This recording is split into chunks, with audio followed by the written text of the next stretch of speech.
তার পাকস্থলীতে ক্যান্সার হয়েছে ভাই, তারও তো মনে চায় বাঁচতে, তো টাকার অভাবে চিকিৎসা করতে পারতেছে না। সবাই একটু হেল্প করেন ভাই, সবাই কাইন্ডলি। হেল্প করতে না পারলেও ভিডিওটা অন্তত শেয়ার করে দিবেন। আর যদি নিজের প্রোফাইলে শেয়ার করতে সমস্যা হয়, পেজে সমস্যা হয়, তাহলে আপনি অন্য কোনো 10-12 জন 20 জনকে শেয়ার করে দিন, যেমন মেসেঞ্জার, ইনস্টাগ্রাম, হোয়াটসঅ্যাপ।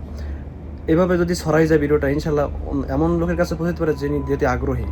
এমনও আছে যে একজনই পুরো দায়িত্বটা নিয়ে নিল। দেখেন ভাই, অবশ্যই শেয়ার করবেন, ইনশাল্লাহ আল্লাহ আপনাকে একদিন বিপদে বলে হেল্প করবে। আমার কোনো লাভ নাই এখানে ভাই, আমি মানবতার খাতির তারা এটা করতেছি। আপনার তার সাথে সরাসরি যোগাযোগ করবেন, আমার সাথে কোনো যোগাযোগ করার দরকারই নেই। আসসালামু আলাইকুম, সবাই কেমন আছেন? আশা করি ভালো আছেন। তো বলছিলাম একটা ভিডিও নিয়ে আসবো একটা মানুষের হেল্পের জন্য, তো নিয়ে আসলাম। এই যে লোকটা অনেক দিন ধরে অসুস্থ, তার আগের ফটোটা দেখেন আর বর্তমানের অবস্থা দেখেন। আর যদি বিশ্বাস না হয়, আপনারা এই নাম্বার দেওয়া আছে, এই নাম্বারে ইমো আছে, এই ইমোতে আপনার সেভ করে ফোন দিয়ে তার যাচাই বাছাই করে দেখবেন। তার বাড়ি হলো ব্রাহ্মণবাড়িয়া। অনেক টাকা দরকার, অনেক টাকা প্রয়োজন। সেম ডিজিজটা, সেম রোগটা যদি আপনার আমার হয়তো আল্লাহ না করুক, আমার ক্ষেত্রে, আপনার ক্ষেত্রে চিন্তা করেন, নিজের ক্ষেত্রে তখন কি কেমন লাগবে? তার মনে চায় শুধু একটু বাঁচতে, বাকিটা আল্লাহর ইচ্ছা।